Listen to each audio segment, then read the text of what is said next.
Voy a platicar y agradezco la comunicación con la abogada constitucionalista Claudia Aguilar Barroso, quien tiene también más temas y más detalles que explicarnos al respecto. Abogada, muchas gracias y buenas noches. Hola Max, buenas noches, saludo para ti y a toda tu audiencia. Muchísimas gracias. Bueno, de entrada, ¿cuáles son las implicaciones más importantes que tenemos que revisar, a las que tenemos que poner atención, y cuáles son las implicaciones a partir de esta decisión, de la decisión de estos dos jueces sobre este procedimiento momentáneo, sobre este paro momentáneo que hacen sobre la reforma al poder judicial? Sí, gracias Max. Mira, las suspensiones decretadas, veía que existe una imagen de la suspensión que concedió la jueza en Morelos, son sustancialmente distintas hasta cierto punto. Como bien lo mencionabas, la de la juez de Morelos y el juez de Tuxtla Gutiérrez en Chiapas, en cuanto a cómo se emiten los efectos y por ende los alcances. Sin embargo, lo que sí está muy claro es que en este momento hay dos órdenes, digamos, judiciales que pueden ser impugnadas por los medios que prevé la propia ley de amparo. Esto quiere decir a través de un recurso de queja por las autoridades que fueron señaladas como responsables. En específico, bueno, pues el Congreso de la Unión y particularmente la Cámara de Diputados, que es precisamente el órgano que tiene el dictamen aprobado por la Comisión de Puntos Constitucionales, que se aprobó apenas el lunes pasado, el lunes 25. Esto es bien relevante porque, bueno, digamos, hemos escuchado, como decías, hubo una alerta, se emiten estas suspensiones, hay muchas opiniones en el ambiente, pero creo que cualquier crítica o apoyo que se emita, lo que nos obliga en primer lugar es cuál fue la argumentación que dieron las personas juzgadoras que tuvieron conocimiento de estas demandas de amparo que se hicieron o que se promovieron por quienes consideran tener interés jurídico y obviamente interés suspensional. Entiendo que esas valoraciones las hizo la juez y el juez, tanto la juez de Morelos como el juez de Chiapas, para efectos de considerar que en este momento era procedente la suspensión. La juez de Morelos lo hizo de oficio y de plano y tuvo toda una argumentación, digamos, con la cual pueden o no estar de acuerdo las autoridades, Cámara de Diputados, y que puede, digamos, impugnar. Me parece que lo que debemos evitar es hacer, digamos, valoraciones políticas que solamente clasifican como sesgadas o injerencistas las determinaciones de una persona juzgadora federal que tiene el conocimiento de una demanda de amparo que por lo menos yo no he visto, digamos, toda la demanda. Esa la tuvieron a su disposición las personas juzgadoras. También hay que decirlo, las suspensiones, sea como se hayan emitido, deben ser acatadas por las autoridades que están obligadas mediante el fallo y en su caso, en lugar de decir que las vamos a descalificar, ser recurridas por las vías legales procedentes. En este caso, la queja, ¿no? ¿Por qué? Porque justamente son los medios que tenemos previstos en un Estado constitucional y de derecho. Claramente, en el momento que estamos viviendo de cara mañana al inicio de la nueva legislatura, pues es complicado, sobre todo porque venimos de la semana pasada, donde ya tenemos desde el 19 de agosto paro de las personas trabajadoras, paro de las personas juzgadoras federales, se han sumado al paro ya esta demanda que se hace desde la ciudadanía al Congreso de la Unión a tomar una pausa y discutir con calma la reforma judicial. Pues justamente se suman estas medidas que pues de alguna manera parece que van a seguir hasta cierto punto crispando el ambiente. A mí me parece que es bien importante tener en claro que en este momento lo más importante es que se está discutiendo una reforma judicial que haya dado alertas a muchos niveles, que entre desde la abogacía, los estudiantes de Derecho, el profesorado de Derecho. Obviamente al exterior ha habido recomendaciones también que les a todas las personas que no se les limite su haber de retiro. Es decir, hay una serie de comentarios en torno a la reforma que por lo menos lo que establecen es la necesidad de entablar un diálogo serio, sin irreductibles, sin cuestiones o temas no negociables, de cara al sexenio que apenas inicia. Entonces me parece que no debemos perder el foco. O sea, están las suspensiones, creo que hay que darle seguimiento como debe de ser, que los actores que creen que la juez no fundó y motivó o que no debía o no es procedente la suspensión, que interpongan el recurso de queja, esperemos que un tribunal colegiado resuelva lo que sea procedente, y en caso de que se confirme la suspensión, pues los efectos que esto traería, si es en los términos que nos comentabas al inicio de esta entrevista, pues claramente tiene que ver. En un primer momento, la juez de Morelos lo que dijo es que no se discuta en la comisión, en la Cámara de Diputados, en el Pleno, el dictamen aprobado por la Comisión de Puntos Constitucionales de la legislatura saliente. Y esa es la que se respeta y se mantiene, digamos, y se confirma por un tribunal colegiado. Si fuera la otra, los extremos o los términos en que fue concedida la otra, de alguna manera permitirían la discusión en el Congreso de la Unión, diputados y senadores, y el efecto de la suspensión es que no se gire a las legislaturas estatales para que esto ahí ya no se dictamine y no se apruebe. Digamos, sutilmente son distintas. El objeto, me parece, de quienes acudieron al amparo, pues sin duda es frenar una reforma que consideran les afecta de manera grave, sustancial y relevante sus derechos, tienen interés jurídico y así lo deben haber planteado en el escrito de demanda. Correcto. Lo que personalmente opino, pues es justamente eso, ¿no? Pensar en que hay una vía legal para impugnar esas determinaciones y que lo que cuenta o lo que subsiste en este momento, por ejemplo, de cara a las manifestaciones del día de mañana, pues hay una reforma sobre la mesa, es una reforma que plantea modificar radicalmente el Poder Judicial como lo conocemos y pues quienes alzan la voz o quienes hemos señalado algunas cuestiones que nos particularmente preocupan, pues cuestionar si es una buena reforma y sobre todo este llamado a la Cámara de Diputados, a los diputados que recién asumen su encargo para esta 66 legislatura que apenas empieza.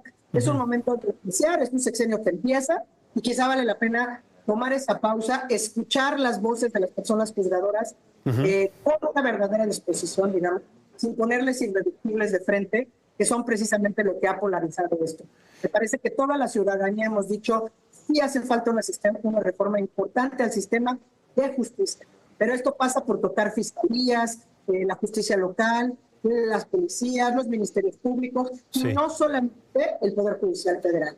Claro, a ver, déjame enfocarme, abogada, en los procesos legales, porque tenemos que ir sobre la ley, sobre todo cuando hay una demanda de amparo que es, quiero pensar, el primer proceso legal sobre tratar de frenar esta reforma al Poder Legislativo. Tenemos que pensar que no solamente en Chiapas y en Morelos, en estos casos, es que se presentó este procedimiento de amparo, sino que en las 32 entidades federativas se presentó. Ahora, ¿por qué nada más en las dos estos jueces han determinado que no procede? Es decir, ¿han tratado de detenerla o ya dieron su dictamen para detenerla?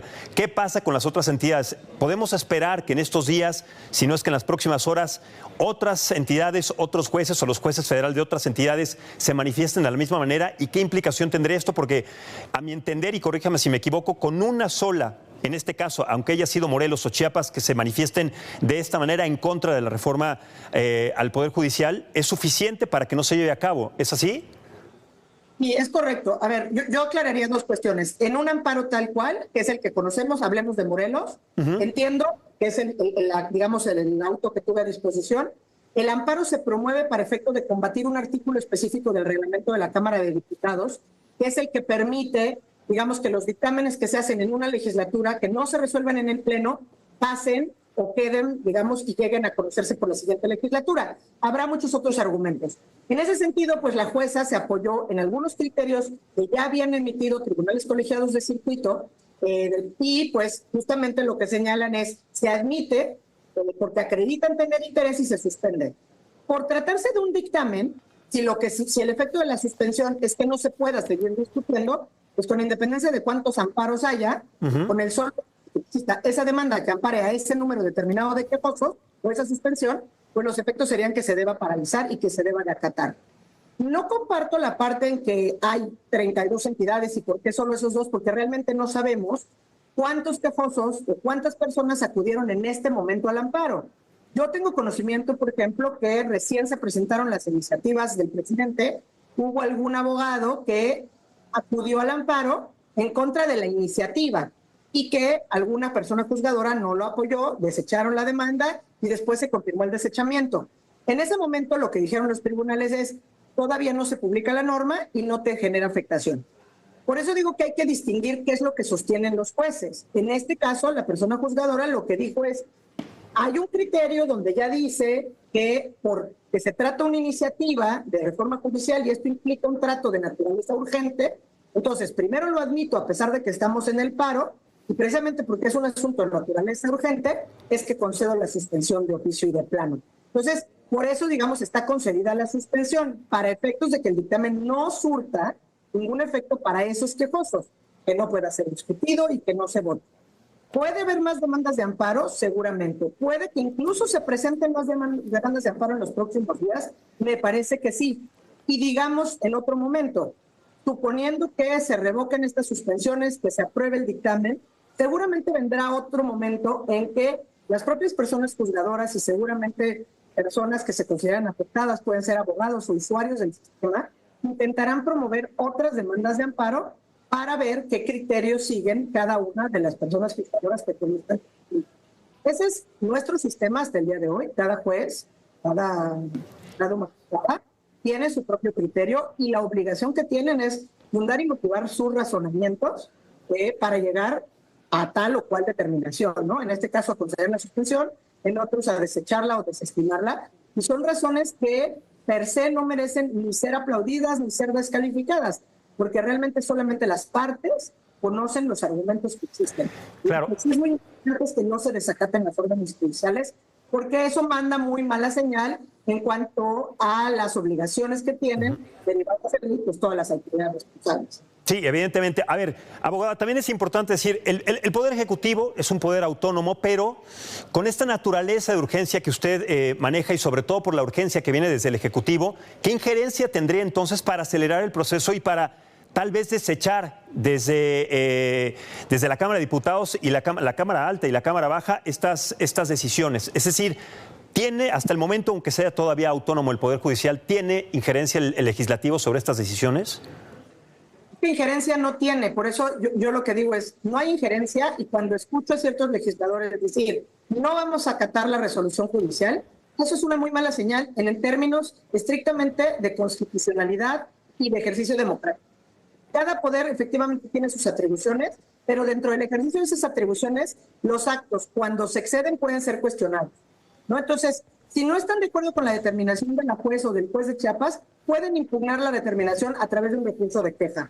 He escuchado, sin embargo, que han dicho que no van a acatar la orden judicial e incluso que van a iniciar juicio político. Ese también es una muy mala señal, sobre todo si lo que quieren transmitir a la ciudadanía es que esta iniciativa no tiene fines ni de cooptación del Poder Judicial, Exacto, ni de ser el poder, ¿no? Entonces, creo que hay que ser muy cautelosos desde la ciudadanía en cómo alcanzamos a ver, y obviamente de manera muy desafortunada, en este momento, justamente con horas de que se rinde el último informe de gobierno del presidente López Obrador, inicie labores la 66 legislatura, que se discuta el proyecto de dictamen, son tiempos muy convulsos y esto pues poco o nada abona a la conversación, por lo menos desde la óptica de la construcción de un muy necesario diálogo democrático participativo, donde sobre todo se escucha a las personas juzgadoras para saber qué es lo que hacen, cómo hacen y cómo les afecta en su proyecto de vida, en la carrera judicial, pero de manera relevante, en la independencia y en la autonomía del Poder Judicial, el dictamen en los términos en que está aprobado por la legislatura saliente. Correcto. Y finalmente, abogada, si la mayoría oficialista, es decir, la mayoría que conforma Morena, no acata esta resolución, ¿qué pasa? ¿A dónde vamos entonces? ¿Cuál es el siguiente paso? A ver, es muy lamentable porque en términos legales, pues la ley establece justamente... Pero es posible, es un escenario sí, claro, que se puede presentar.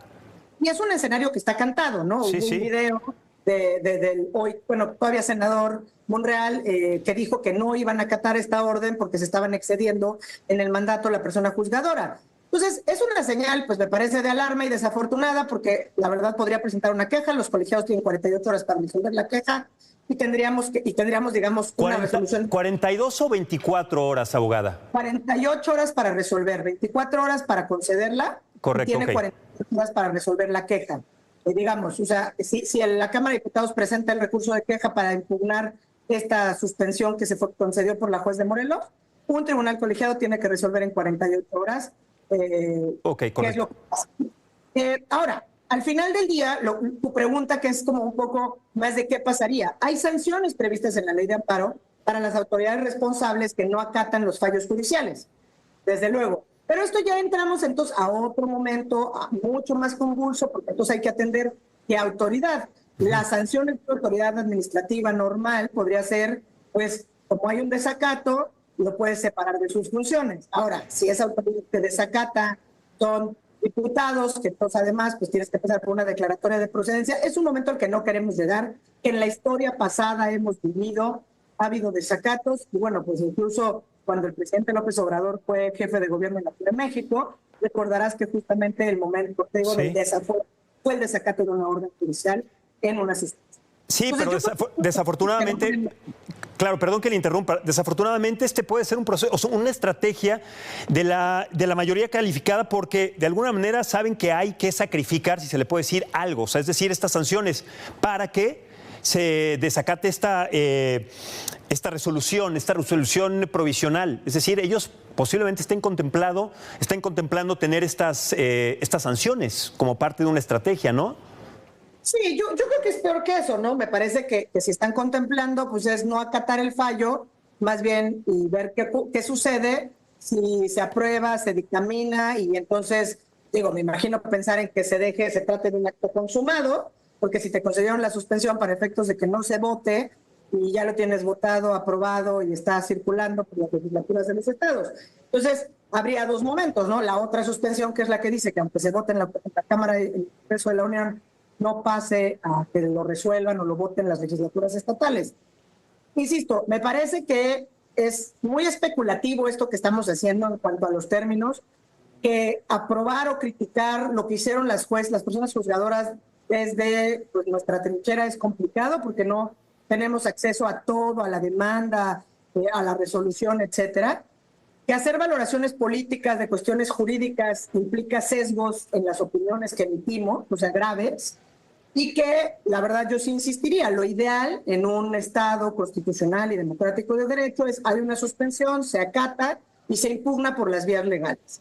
Al final, incluso en los plazos que prevén, si el colegiado resolviera, a lo mejor en lugar del martes, el miércoles, de todas maneras podría tener tiempo la Cámara de Diputados de estar votando en pleno este dictamen, pues más o menos en los plazos que han socializado con la ciudadanía, en que quieren votar y aprobar esta importante iniciativa de reforma que presentó el presidente López Obrador el 5 de febrero, cuyo dictamen fue modificado como resultado de los diálogos nacionales y que se aprobó y votó el pasado 26 de agosto por una mayoría, digamos, de Morena dentro de la Comisión de Puntos, ¿no?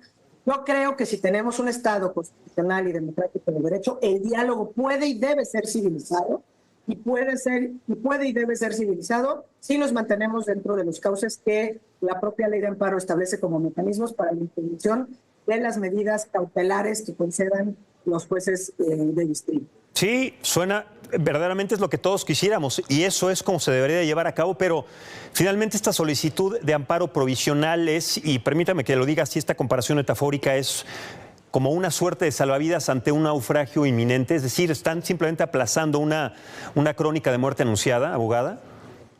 De alguna manera me parece que los momentos que estamos viviendo y toda la solidaridad con las personas juzgadoras sobre todo, y como México, o sea, me parece que es un claro embate, digamos, al Poder Judicial. Lo que ellas están pidiendo, escuchando sus reclamos, es, quieren ser escuchadas, quieren que hagan una pausa para entrar a un diálogo que verdaderamente les permita hacer valer sus razones por las cuales consideran que terminar con la carrera judicial y que de aprobarse haya de un plumazo un cese masivo de más de la mitad de las personas juzgadoras a nivel federal, creo que merece por lo menos que los legisladores recién electos por una abrumadora mayoría el 2 de junio en las urnas, digamos que de cara a la ciudadanía y a los votantes, quienes les dieron la mayoría y quienes no, entiendan que son los legisladores del siguiente sexenio, ¿no? De un sexenio, sí, que empieza en octubre del 2024 y que nos lleva como ciudadanía, como mexicanas y mexicanos, pues al futuro, hacia el 2030. Y que esta iniciativa, con muchas, a lo mejor bien intencionada del presidente López Obrador, es una iniciativa que se presentó con un paquete, digamos, al término, al ocaso de un sexenio y que no tiene por qué marcar la hoja de ruta de un sexenio que apenas empieza. Entonces me parece que podríamos darnos este tiempo, pedirle a los legisladores y que ese es el reclamo que las y los estudiantes de la UNAM y de diversas facultades pues empezaron a hacer esta semana y que entiendo el día de mañana pues han convocado una gran marcha pacífica justamente sumándose a estos reclamos de las personas juzgadoras para que no se afecte de manera relevante no solamente la independencia y la autonomía del Poder Judicial Federal, pero también aquellas personas que con convicción de servicio han dedicado su vida al servicio público de la impartición de justicia con una profesionalización y siempre pensando en la capacitación y el mérito como el centro y el eje rector de su vida. Totalmente, y una especialización que solamente quienes han trabajado y han estudiado durante tantos años pueden llevar a cabo esos procesos. Abogada, muchísimas gracias por estas palabras, por esta comunicación y sobre todo para tratar de entender lo que apenas se avecina en este capítulo que dimos a conocer hace un momento y sobre todo ante qué instancias estamos también para entender lo que viene posteriormente. Muchas gracias, abogada Claudia Barroso, le mando un abrazo y seguiremos en contacto. Buenas noches. Gracias, Max. Buenas noches. Gracias.